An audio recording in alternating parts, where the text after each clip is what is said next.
സംഘമിത്രങ്ങളെ, ഇന്നൊരു ദുഃഖവാർത്തയുമായിട്ടാണ് ഞാൻ നിങ്ങളുടെ മുമ്പിൽ വന്നിട്ടുള്ളത്. എന്താണെന്ന് വെച്ച് കഴിഞ്ഞാൽ, തൃശൂർ ജില്ലയിലെ SN പുരത്ത് നമ്മുടെ ഒരു സംഘപ്രവർത്തകനെ പോലീസ് അറസ്റ്റ് ചെയ്യുകയുണ്ടായി. രാജീവ് എന്ന പേരുള്ള നമ്മുടെ ഒരു സംഘപ്രവർത്തകനെ കള്ളനോട്ടടിച്ചു എന്ന് പറഞ്ഞുകൊണ്ടാണ് പോലീസ് അറസ്റ്റ് ചെയ്തിട്ടുള്ളത്.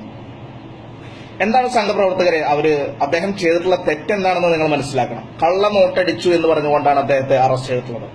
ഇല്ല സംഘമിത്രങ്ങളെ, അദ്ദേഹം ഒരിക്കലും കള്ളനോട്ടടിച്ചിട്ടില്ല. അദ്ദേഹം റിസർവ് ബാങ്കിൽ അടിക്കുന്ന അതേ രീതിയിലുള്ള ശുദ്ധമായ നോട്ടാണ് അദ്ദേഹം വീട്ടിലടിച്ചിട്ടുള്ളത്. ഇവിടെ ഇന്ത്യ മഹാരാജ്യം നേരിടുന്ന ഏറ്റവും വലിയൊരു പ്രതിസന്ധിയാണ് നോട്ട് നിരോധനം. ഈ നോട്ട് നിരോധനം മൂലം എത്ര പേരാണ് ആത്മഹത്യ ചെയ്തിട്ടുള്ളത്? അതുപോലെ തന്നെ നമ്മുടെ മോദിജിയെ ഇന്ത്യയുടെ വിവിധ സംസ്ഥാനങ്ങളിലുള്ള വ്യക്തികൾ ഒട്ടനവധി പേര് അസഭ്യം പറയുന്നത് നമ്മൾ സോഷ്യൽ മീഡിയയിൽ കണ്ടിട്ടുള്ളതാണ്.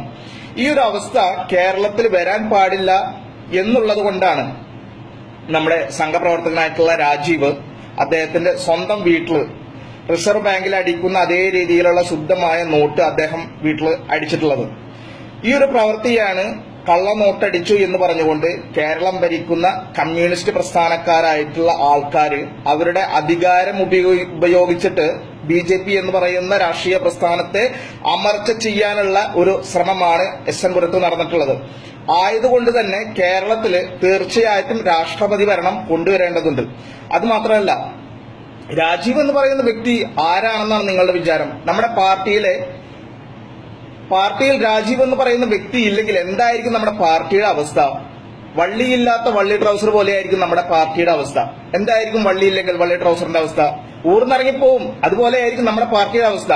ആയതുകൊണ്ട് തന്നെ ജില്ലാ നേതാക്കളും സംസ്ഥാന നേതാക്കളും വളരെ ശക്തമായ രീതിയിൽ ഈ വിഷയത്തിൽ ഇടപെട്ടിട്ട് രാജീവ് എന്ന് പറയുന്ന നമ്മുടെ സംഘപ്രവർത്തകനെ ജയിൽ മോചിതനാക്കാൻ രംഗത്ത് വരേണ്ടതുണ്ട്. അത് മാത്രമല്ല, അദ്ദേഹം ജയിൽ മോചിതനായി കഴിഞ്ഞാൽ അദ്ദേഹത്തിന്റെ ജന്മനാട്ടിൽ അദ്ദേഹത്തിന് വലിയൊരു സ്വീകരണവും കൊടുക്കേണ്ടതുണ്ട്. അതുകൊണ്ട് തന്നെ എല്ലാ ജില്ലാ നേതാക്കളും സംസ്ഥാന നേതാക്കളും ശക്തമായി തന്നെ രാജീവ് വിഷയത്തിൽ രംഗത്ത് വന്നിട്ട് അദ്ദേഹത്തിന് വേണ്ട എല്ലാവിധ സഹായ സഹകരണങ്ങളും ചെയ്തു കൊടുക്കണമെന്ന് ഈ അവസരത്തിൽ ഞാൻ നിങ്ങളോട് അഭ്യർത്ഥിക്കുകയാണ്. ഇത്രയും പറഞ്ഞുകൊണ്ട് എന്റെ വാക്കുകൾ ഞാനിവിടെ ഉപസംഹരിക്കുകയാണ്.